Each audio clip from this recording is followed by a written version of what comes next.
These conversations have been honest, and honestly, they've been a little difficult at times, but they've been also productive. We've heard concerns from neighbors, we've listened to the lived experience of people in recovery, and we've taken guidance from experts to make the ordinance reflect both compassion but also accountability. The goal of this work has always been to strike the right balance, protecting the dignity and rights of those in recovery while also ensuring the safety, stability, and quality of life in our neighborhoods remain. The balance takes time, input, and collaboration, and I want to thank everyone who has stayed engaged through the process. Tonight, we want to provide an opportunity for our community to give public input regarding the creation and adoption of the Recovery Residency Ordinance. As I've always emphasized, community input should be at the forefront when making decisions, and I want to express my gratitude to everyone here today for showing up. It is a full house, and this is exactly what we need when we make decisions as a government. So with that being said, your input is valuable, and it should always be a part of this process. With that, I'd like to hand it over to Attorney Craven for a brief overview of the first draft ordinance that has been brought forward as a framework and highlight fair housing law that may hinder some regulations from being added to the ordinance. So with that, let's get started. The ball's in your court, Attorney Craven.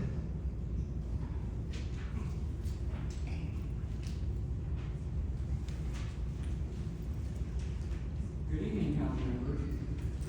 I will try to keep my remarks brief because you've got a room full of people and you want to hear from them and not me. But Councilman Morton did suggest that we give some context to the conversation tonight. So I'm going to briefly, and I won't read every single slide, but I want to give an overview of at least the ordinance that's on the table right now, what it does and what it doesn't do.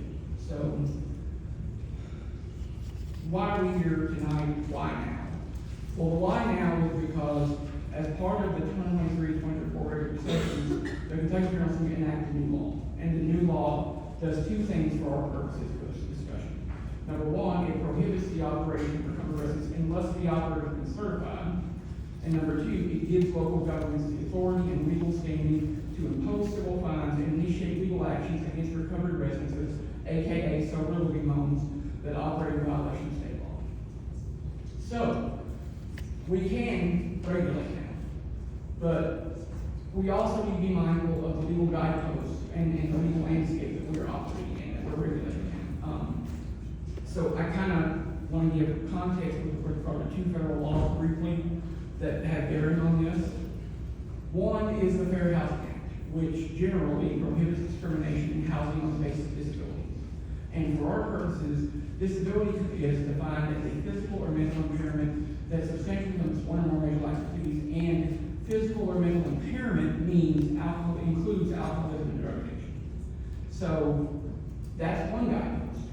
Guidepost number two is the American with Disabilities Act, which requires that our public programs, services, and activities are accessible, that reasonable accommodations be made, that discrimination by local government against qualified individuals with disabilities is prohibited, and again, for our purposes, qualified individual with disability is defined by the ADA in a manner that doesn't exclude individuals who have completed supervised drug rehab, individuals who are participating in supervised drug rehab, or individuals who are otherwise been or being rehabilitated and not engaged in illegal use of controlled substances.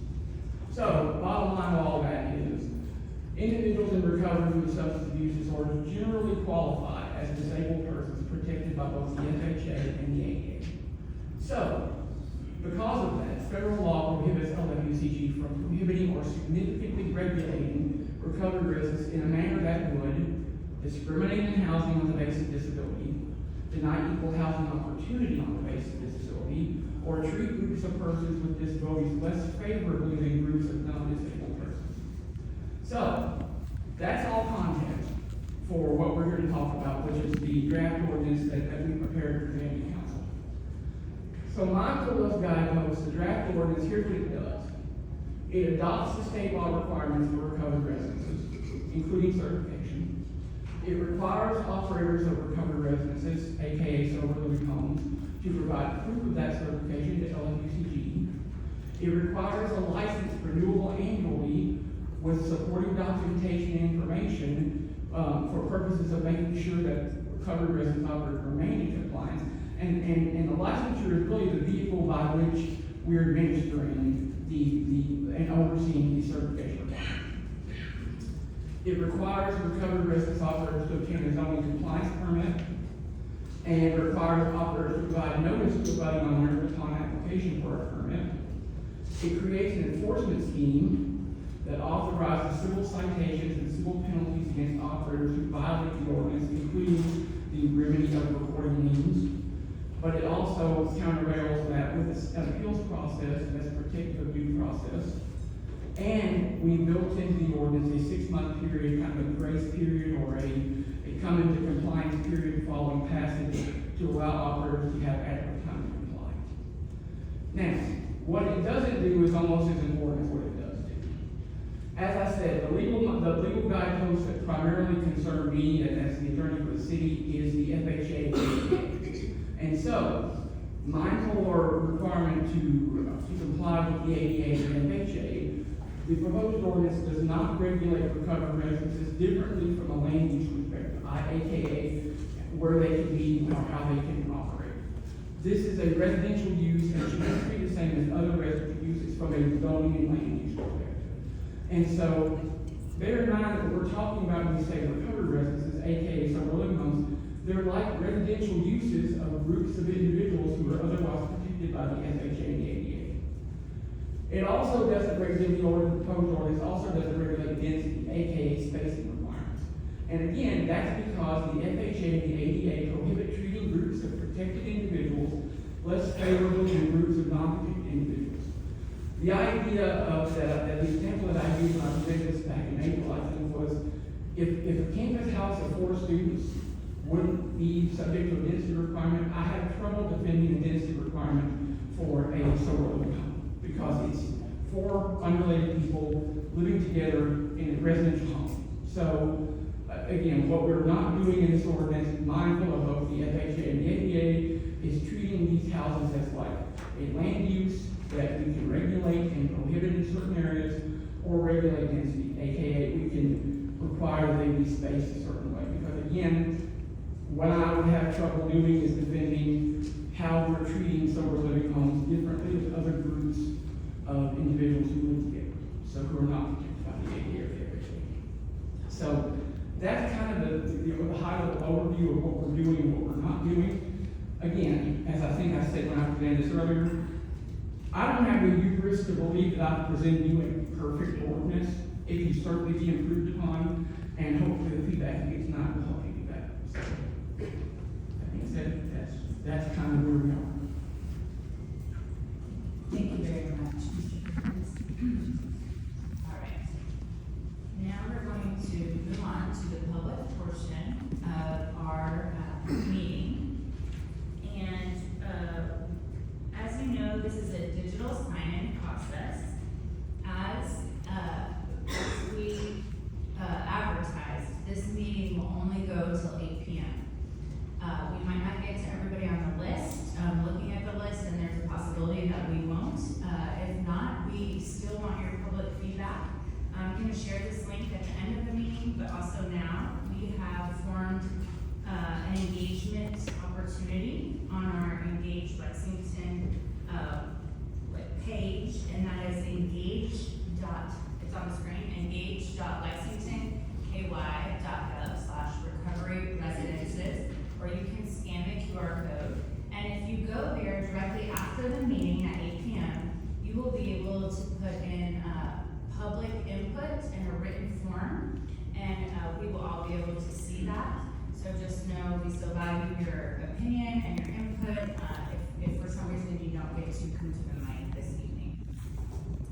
And I would also like to remind everyone that there can be no clapping, yelling, or insulting during public input.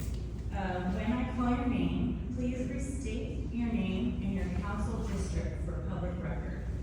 You will have 3 minutes to speak, and there's a timer there that will ding when it is time for you to end, and just know that you're not allowed to continue after the beep. And so once again, I will end the meeting at 8 p.m. and then I will go over this. We'll put this up on the screen again at the end of the meeting. Please know once again that we're not allowed to interact with you or give specific answers to any questions that you may have, but we're taking your feedback and and we have it for the record. Thank you again for coming, and now we are going to get started.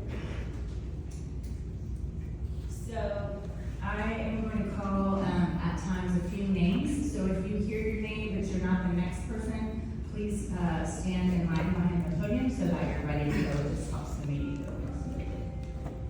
All right, so the first person that we have this evening is Chastity Griffin Franklin.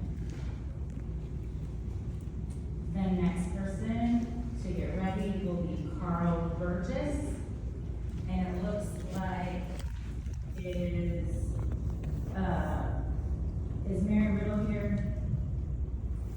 Are you sticking your time to Carl Burgess? Okay, so then Carl Burgess will have extra time, it looks like, and we'll have 12 minutes. So, are you Terry? Chastity, I'm sorry. First off, I forgot my glasses, so I can't see. I'm the sole owner of Bluegrass Recovery, and currently we have 7 sober living homes in the community. Currently, we're trying to put one in Mount Rainier. So, first and foremost, when we started this, we didn't realize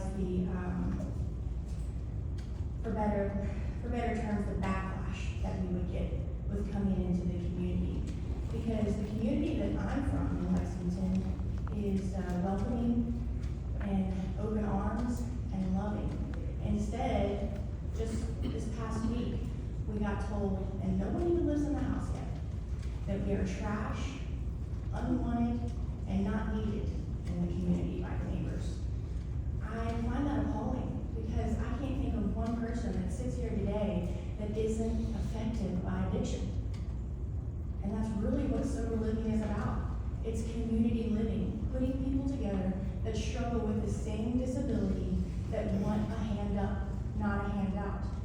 Now, is there some that's not doing exactly what we are doing? Probably. Now, maybe they need a slap on the hand or a fine. But not every one of us need to be punished for what someone else isn't doing.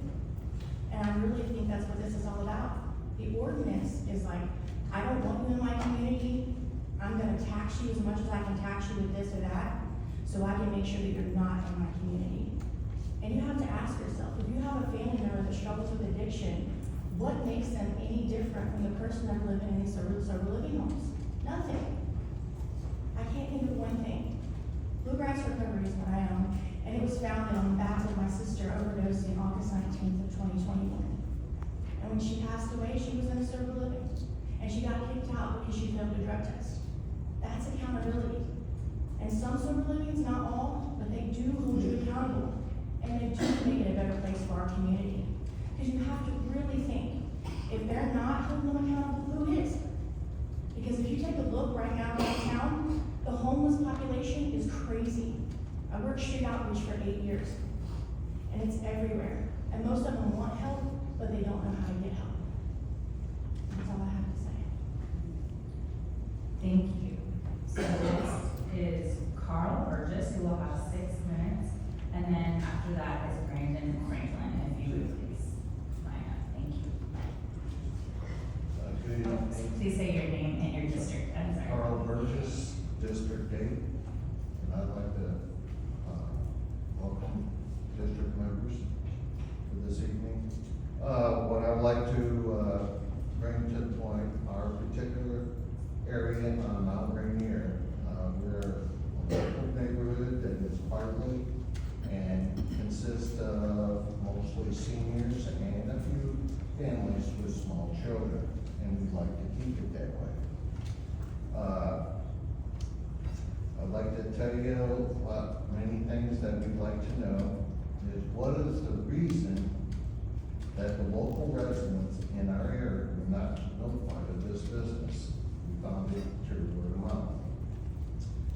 We also like to know who is responsible for protecting our neighbors because of possible threats from residents up within the business. Also, we would like to know, will these residents be wearing monitors or ankle bracelets? And how many occupants will be within within this single-family home? And who will be accountable for the loss of property values of this home living in our neighborhood? And also, there's things that we would also like to know, is these residents in this home being regulated or monitored to?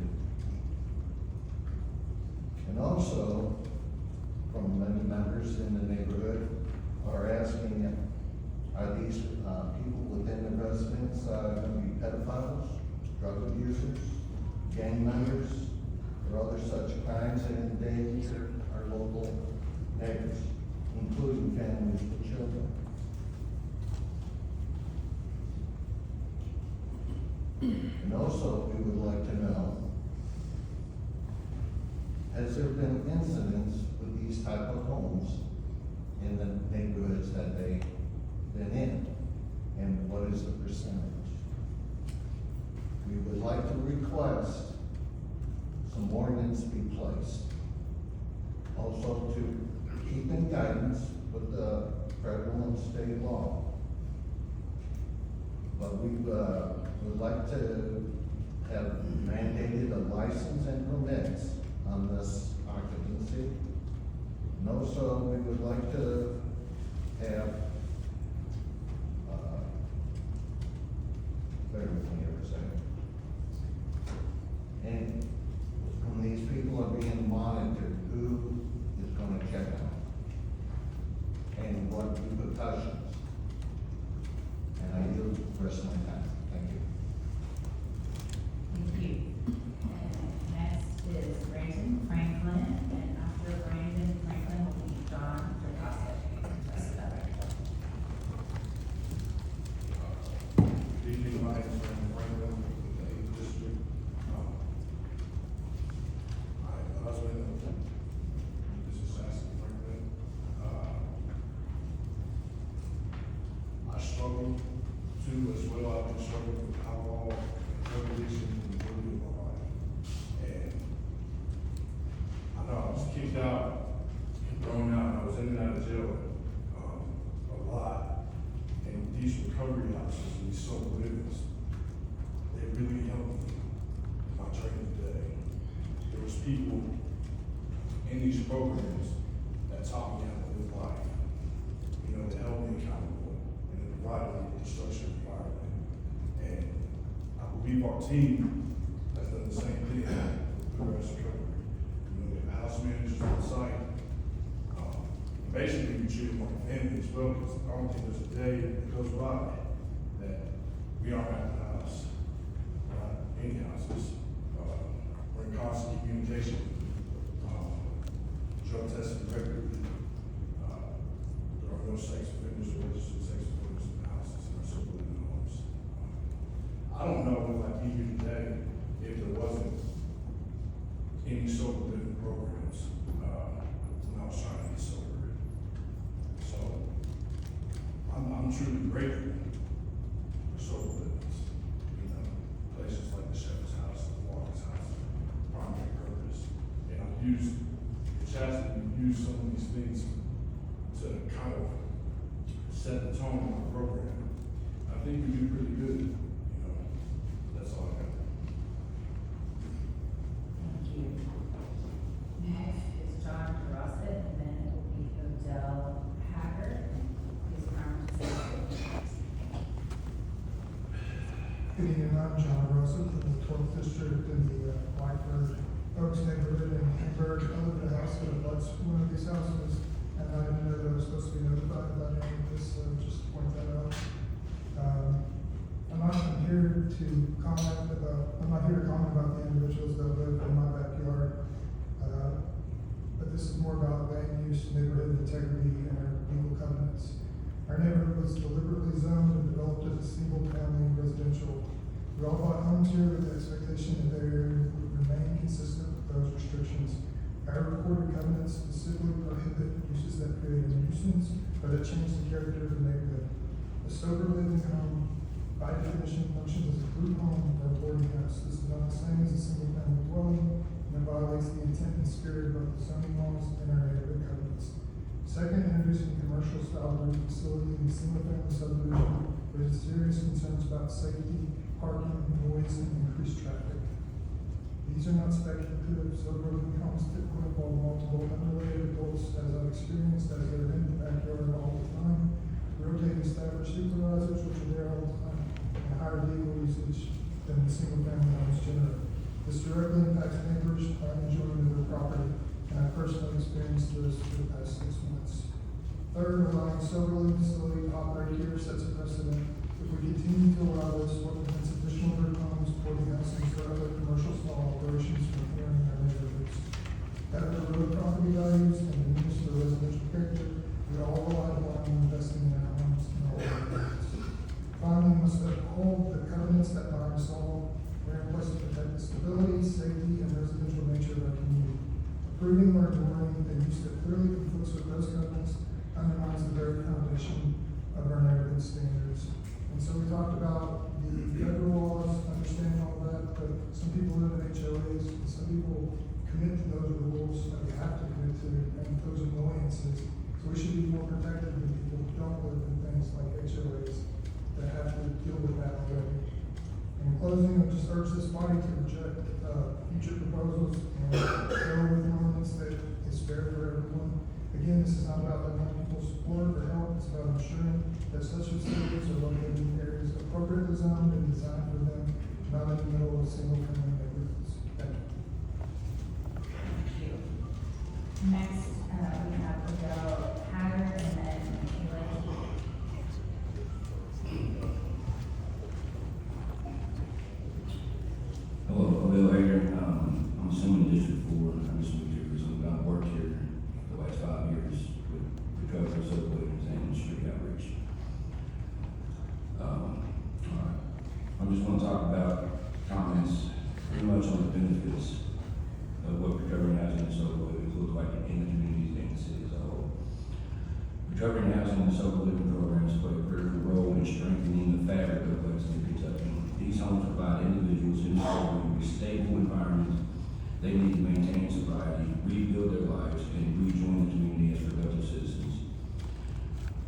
We as a city invest in and support recovery housing. It reduces homelessness, decreases the strain on the criminal justice system, and saves taxpayers' dollars that would otherwise be directed towards incarceration, emergency health care, and shelter services. Unfortunately, the push for strict rules and regulations can unintentionally harm the very people these policies aim to protect. Over-regulations often make it more difficult for organizations to open and maintain recovery residents, leaving fewer safe spaces for individuals seeking sobriety. Which housing opportunities are reduced, more people are left without support, increasing the risk of relapse, overdose, and homelessness. This cycle does not just affect those in recovery, it impacts the entire city by raising the likelihood of crime, public health concerns, and greater social service costs. We all recognize that accountability is necessary. This is why many well-known and reputable programs have come together to form a recovery housing and sober living coalition in Lexington. This coalition works not only to hold bad actors accountable, but also to teach and educate organizations that want to do the right thing, but may not know where or how to start. By uniting in this way, recovery providers in Lexington are taking responsibility into their own hands to ensure quality, transparency, and safety for residents and community. The positive impact of individuals in long-term recovery is undeniable. These are people who have walked through the darkest parts of addiction and chosen a new path. In doing so, they become some of Lexington's greatest assets. Many return to the workforce, filling much-needed jobs across various industries and contributing to the economy. Others use their lived experience to mentor and guide those still struggling with addiction, reducing stigma and building pathways out of despair. Long-term recovery doesn't just heal individuals, it builds stronger families, safer neighborhoods, and more compassionate community. All we ask is the opportunity to help those who everyone else has turned their backs on. Let us do what we know what works, providing safe housing, peer support, and a chance at redemption. Which Lexington supports recovery instead of restricting it. We create a healthier, safer, and more prosperous city for all. Thank you. Thank you. And then next is Michaela Key, followed by Ms. King Joseph Smith.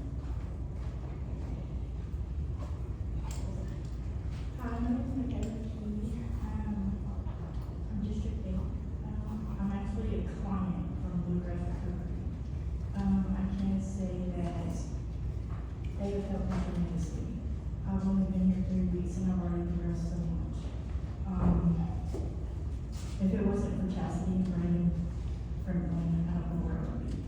They're actually still in the process of helping me even get my children back.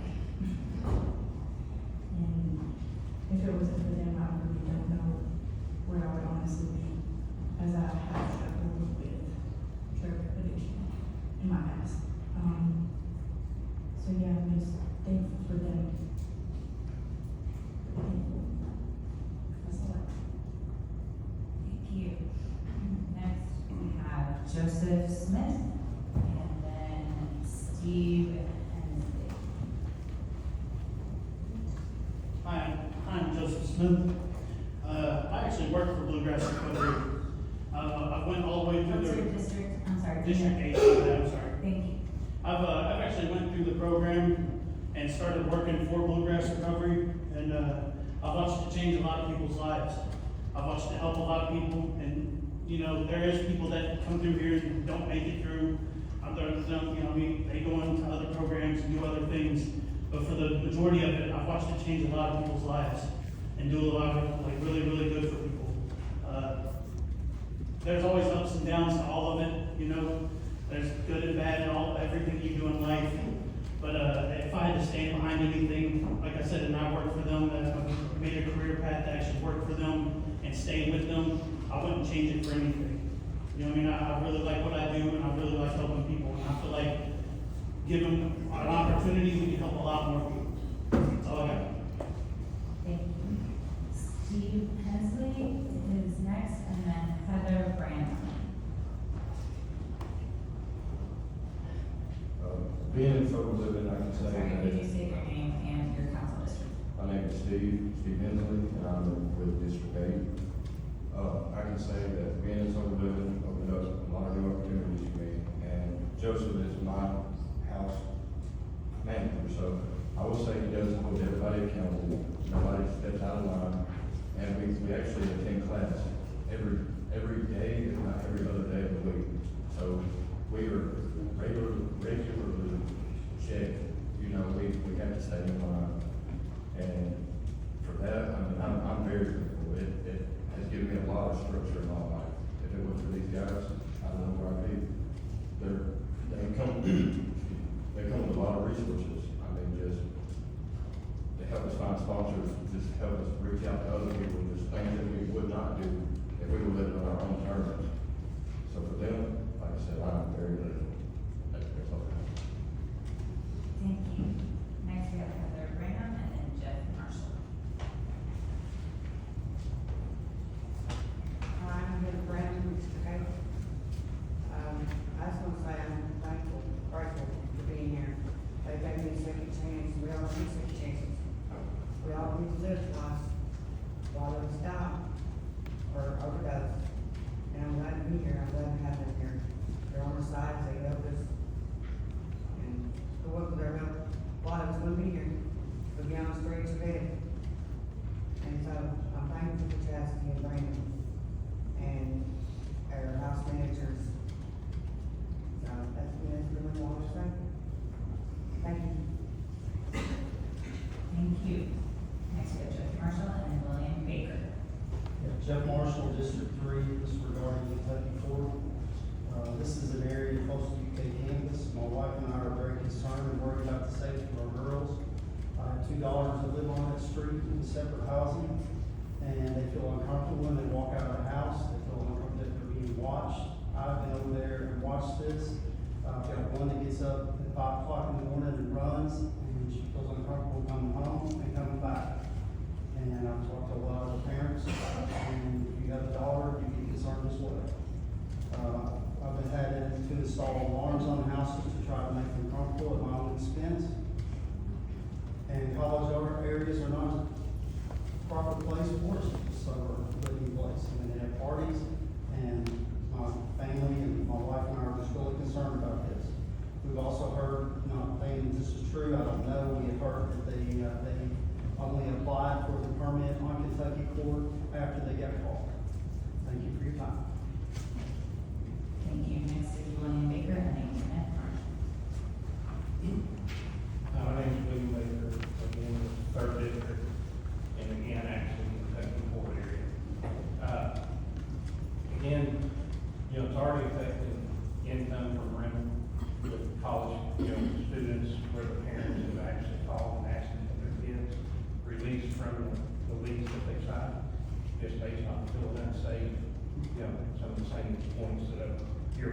people. You know, I definitely agree that I'm sure sober living houses are needed. I feel like location is really important. Based on that, I don't know if, you know, a college campus area is a place for that, just based on the things that, you know, you're trying to set them up for success. You know, to me, when you're around a lot of homes where there's alcohol present most of the time, you know, I don't know if that's instantly that location set them up for failure. So, just a safety concern, and even property values, you know, just based on the call that Marty get from parents that are, you know, worried about safety of the kids. Thank you. Thank you. Next is Kenneth Marshall and then Barbara Talbert.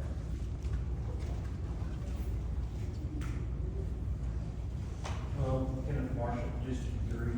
Dr. Peggy Gordon, from receiving phone calls from, we have multiple houses on Kentucky Court, parents calling us concerned of what's going on. Yes, I think they're a good idea.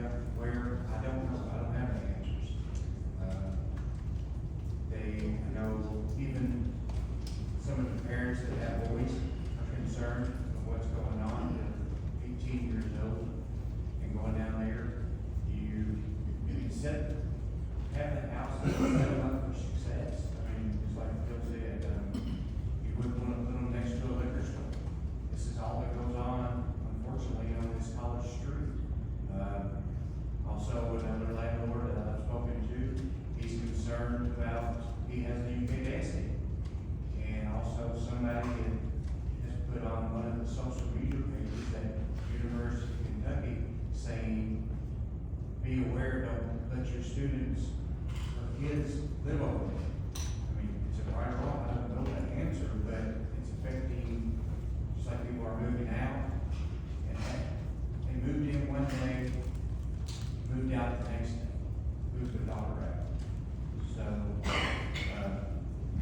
and there's another household there in particular that's set up with, you can have 8 people in the front of it, 8 people in the back of it. That's what I was told by one of the government agencies. And it's at 16 people in a 1,200 to 1,500 square foot house. I mean, 3 is more. There's room for that, that's about it. So, I just feel like find a place, I don't know where it is, but set them up for success. And by having them around alcohol the whole time, it's not a good idea. They're gonna, temptation. Thank you. Next is Barbara Talbert and then, Leon Slater. District 1, Barbara Talbert. Good evening, I'm here to talk about unregulated sober living homes. I am a homeowner in the Oakland neighborhood where I grew up. I'm here tonight because I care. We all care. We all care deeply about our neighborhoods. Therefore, we are concerned. We are concerned about having unregulated sober living homes being placed in residential areas that are zoned in R1 through R3. Now, flooding our neighborhoods with unregulated sober living homes, it can create chaos and danger. I say that because it won't be safe for the children to enjoy playing outside, like I did when I grew up, or even safe for the homeowners to enjoy sitting out on their porch at any time of the day or night. When the sober living homes are unregulated, there is no structure, no oversight, and it's just not safe for our neighborhoods. The National Institute on Drug Abuse, it reports that 40 to 60% addicts will suffer a relapse, which can mean they will start roaming our neighborhood, being extremely loud outside, causing fights, stealing, and most of all, scaring our children. Now, we do support recovery, but not at the expense of our children. Council members, our neighborhoods deserve better. Therefore, we all are strongly against placing sober living homes or drug rehab facilities in our neighborhoods. They do not belong in R1 zones. They belong in zones designed for businesses. And I can yield the rest of my time to the Representative George Brown. Unfortunately, we can't do that, but, I can let thank you. you. It's, we don't share time, so, but thank you. All right, we have Leon Slater and then, Janice Jackson. Okay, my name is Leon Slater, if that's okay, and I'm from District 1. And I came here tonight to really talk to you about the care and the hope for the community where I live. And in the process, and even sitting here, some things came to my heart as I heard members, people that have participated in sober living, that I think is outstanding when it's done correct. I want to read a passage of scripture to you that is near and dear to my heart. It is Micah 6:8. And this is what it says. He has shown you, O man, what is good. And what does the Lord require of you? But to do justly, to love mercy, and to walk humbly with your God. I take that to heart sincerely. And my desire is to help anybody and everybody where I can. I want to see people help. I thank and praise the Lord for how God has blessed me and how He has brought me. And with my time running, I'm going to say this to you. Listen. Listen to me. It's coming to where you live. It's coming to where each one of you all live. I don't care how much you pay per month on your house, it's coming. And if it doesn't come to your community, it's going to come to where your mother, your father live. It's going to come to where your daughter, your son live, or a friend. I had an acquaintance say to me just the other day that owns a real nice, spacious house. He said, listen, I had a man come up to me from New York City, offered me $3,000 a month to rent my house. And he told me he was going to turn it into a sober living house. He said the only reason I didn't do it, I could use the money, is I knew what the community would say to me. I just need you to understand, as you get ready to pass this ordinance, think about it, it's coming. I don't care how much money you pay, it's coming. Right where you live, if people from New York can come into our community and just offer any amount of money to start a sober living home, I guarantee you one day it's coming right next door to where you live. You think about it. Thank you. Janice Jackson is next, and then Vicki Mitchell. My name is Janice Jackson. I reside in Oakwood and have been a homeowner for over 40 years. Greetings, Vice Mayor Wu and members of the council. I live in the first district. Mr. Kyron Morton is my council. I rise this evening to speak for those who cannot speak for themselves, our children and our elders. We support recovery. We believe in healing and in second chances. But we also believe that in the battle of the most vulnerable, the innocent and the aging, our children and our elders must come first. Unregulated sober living houses are being placed in residential zones, areas where seniors live quietly and depend on stability, and where children live, play, and grow. These homes are unposted, unregistered, and unlicensed. They are being placed in neighborhoods already burdened by red lining, crime, illicit drug activities. This is not support, it's disruption. Relapse happens. We know this, you know this. But should it happen next to a playground, next to a school, next to homes of our elders? Recovery is important, it is. But recovery needs rules. Neighborhoods need safeguards. Would you put a rehab facility beside a school? then why place a rehab home beside homes where children and seniors deserve safety and play and peace? Good intentions alone aren't enough.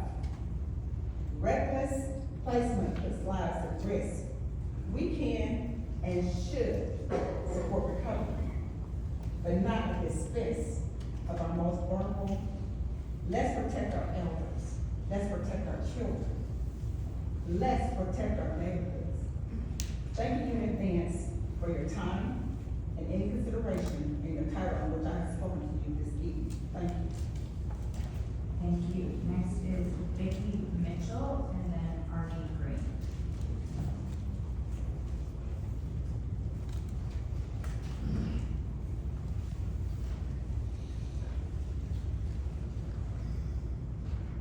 Good evening, Madam Chair, council members. My name is Vicki Mitchell and I'm from the first district, the best district. I have lived in Oakwood subdivision for 61 years. Zoning matters. Why sober living houses must be treated as businesses? I'm here tonight to speak about something fundamental, zoning. It's the backbone of how we organize our city. It's how we protect families, foster growth, and ensure that businesses operate where they belong. Sober living houses, especially those that are private, for-profit, and unregulated, are businesses. They charge rent, they provide services, they operate for profit. And under the proposed ordinance, they would be required to pay a business tax. Let's be clear, homeowners do not pay business taxes. Nonprofits don't, businesses do. If it looks like a business, operates like a business, guess what? It's a business. And businesses belong in business zones. We're not here to oppose recovery, we're here to oppose reckless placement. Hospitals are necessary, so are sober living homes, but not next door to me, not beside swing sets, not in the heart of family neighborhoods. Our neighborhoods are facing a growing threat. Unhosted, unregistered, and unlicensed sober living houses are being placed into areas that have longly suffered. Neighborhoods are for families. Businesses belong in business zones. Charging rent is a charity. It's commerce. And commerce belongs where it can be regulated, monitored, and be held accountable. We support recovery, but supporting recovery doesn't mean supporting reckless placement. No oversight, no structure, no safety. We can do better. Let's pass this ordinance. Let's protect our neighborhoods. Let's honor our zoning system. And I thank you very much for your time. Thank you. Next, we have Arnie Green, and is Evelyn Beckman here? Just want to make sure. I did it last time. Okay, and then is Norman Beckham here? I am my fan also. Okay, then, Mr. Green, you will have, 9 minutes. And then after Mr. Green will be, let's see, a Robin Connor. Is Ronald Berry here? You're my fan. Okay, and Charlotte Butler? I did my time. Okay, then, after, this speaker, then Robin Connor will have the next session. Thank you, I'm sorry, 9 minutes. Thank you, Madam Chair, council members. My name is Artie Green, I'm the second district, council district. And I rise this evening to reinforce what our community is saying about sober homes in our neighborhoods. I have seen many disruptive businesses that are really interfering with the peace and dignity of the community that we're in. Sober living houses that I'm familiar with has traffic of multiple people, multiple cars, day in and day out. We don't know who they are, where they park across the street from us, and what they're doing. There's and unfortunately, for one of them, the homes that I'm talking about, we believe that were convicted sex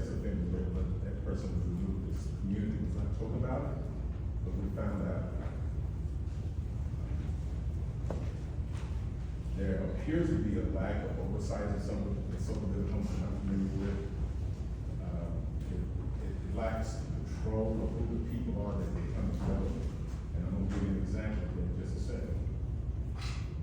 One resident seen urinating in the yard, front yard of one of the community units.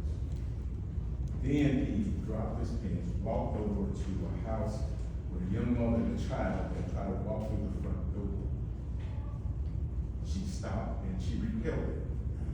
Then he staggered to the solar living house. Now, what I'm saying is that I'm not trying to make anything up. What I'm trying to say is that when they're unregulated, no one is watching them. Our children and our grandchildren are going to be victimized by this kind of activity on the street. So, what I'm asking the council to do is that if we're going to have them, have some restrictions on who's there and what they're doing.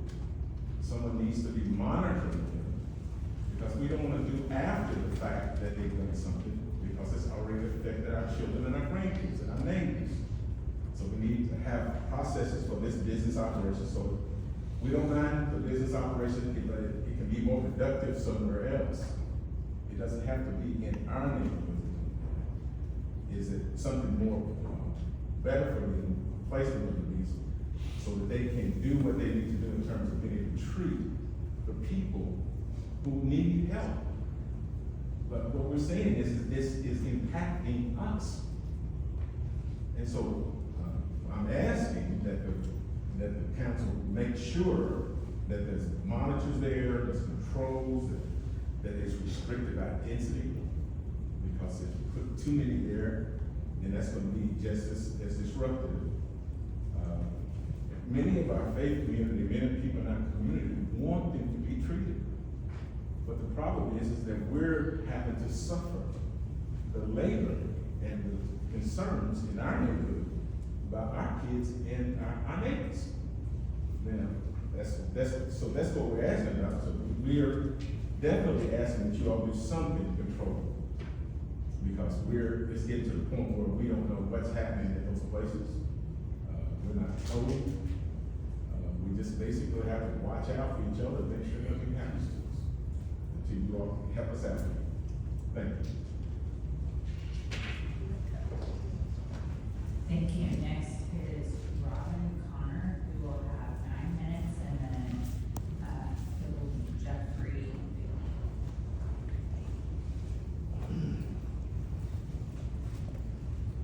Hi, I'm Robin Connor, and my district is District 1, Morton. Good evening, Council Chair, Council members, and fellow citizens. We have a confusion on zoning interpretation because residential zoning is just that, residential. There are state laws regulating sober living homes that surrounding counties abide by, but for some reason, Fayette County does not. As for me, I'm here to talk about what has been happening far too long in North Lexington, a historic residential community. Somebody thought it was a good idea to build an 8-story apartment building for students in Lexington's oldest black neighborhood, to connect a new trailer park in the oldest black suburb, to put a homeless shelter between a housing complex full of kids and the YMCA, to put a sober living house across the street from an elementary school, and to put more than 10 sober living homes on Ohio Street, and more than 10 sober living homes in Highlands. Somebody thought it was a good idea to shut down the Mayor Training Center to help poor and unemployed people get jobs, to expand Eastern State mental health facility behind the neighborhood park, to put a 24-hour trucking operation that puts out electric fence and barbed wire between the subdivision and their property. Somebody thought it was a good idea to remove the park supervisors in the summer who provided summer programming for our youth. Somebody thought it was a good idea. These are not isolated decisions. They are a pattern of planning that sees black neighborhoods as expendable. They are counting on silence as an agreement. They are taking our staying at home as a sign of good. But we're not good. We are not good. We are tired of being the testing ground of every risky idea. We are tired of being the place where oversight disappears and accountability goes missing. Our black historic neighborhoods are facing a growing threat. Unhosted, unregistered, and unlicensed sober living houses are being placed in areas that have long suffered from redlining already, and now struggle with illicit drug sales, and that's based on police reports. Sober living homes near crack homes, how does that help recovery? Unregulated sober living homes equals unpredictable dangers. Recovery does matter. Everybody has a member that needs recovery. We want recovery, they need recovery, but we need them to be documented, regulated, and ran properly. We are asking to stop pretending that these are good ideas. We are asking for you all to listen. We are asking you to protect our neighborhoods. Somebody thought it was a good idea to put these unregulated, unlicensed, and unsupervised sober living homes in residential communities. We are asking you to follow the laws and regulations, not overlook them. We all know someone who has addiction and wish sobriety for them. We do think that it is a good idea to provide actual structure, support, licensing, testing, all the things that make a sober living home actually supported to sobriety in a location that's appropriate for such a business. Now that is a good idea. Don't y'all think? That is a good idea. Thank you.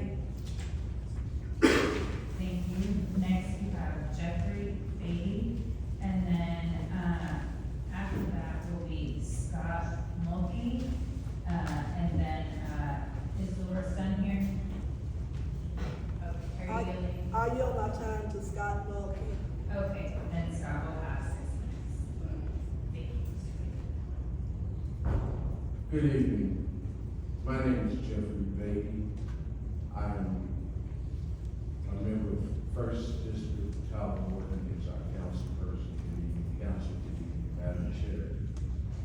I'm here tonight speaking about the sober living and from a lived experience and historical memory. Because what happens in our neighborhood is not new. It's part of a long, painful pattern. Unsober, unregistered, and unhosted licensed houses are now in our community. We see this. These sites are not positioned to where they can best help those in recovery. They are instead ripping apart the very fabric of our community. Our community that's most affected is the black neighborhood. So let's look at history.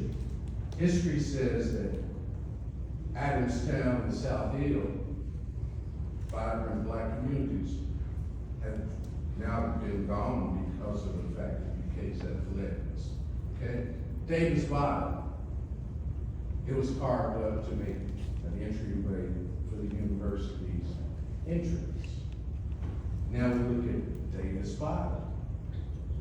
Not only Davis Bottom, but Crawltown and St. Martin Village have depression and reshaped for UK housing.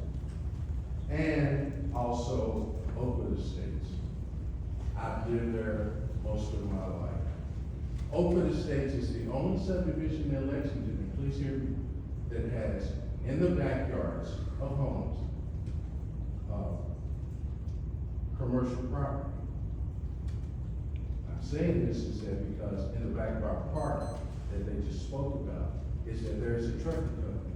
It does have an electric fence with 7,000 volts of electricity on it. Not only that, in the back of our park is where Eastern State Hospital is. Now, this is what I'm saying is that everybody talks about red lighting is over with. This is so, because if you go right down the street to Massachusetts Station, I see none of that in their community. But yet their property value is way up here. But our property value, why? So I'm saying is that I'm not against recovery, but I want this council to be fair about properties that everybody's worked hard and trying to pay for, and that it gives them value just like everybody else. And I'm saying all that is that because every place I've been is that yes, in Massachusetts Station there are solar recovery rooms, but you can't tell. In ours, you can. I've seen them walk around with beer cans in their hands. I've seen it. I've seen them walking around high on drugs and they don't know it. I've seen it. This is from personal experience, not from what I'm making this up. I've seen it. So I'm asking the council to be very, very fair about the new ordinance and make it fair for us because we work hard just like everybody else. Thank you. Thank you. Next is Morton, and you'll have 6 minutes. Council members, good evening. My name is Scott Morton, and I am a resident of Lexington, 2nd District. I come before you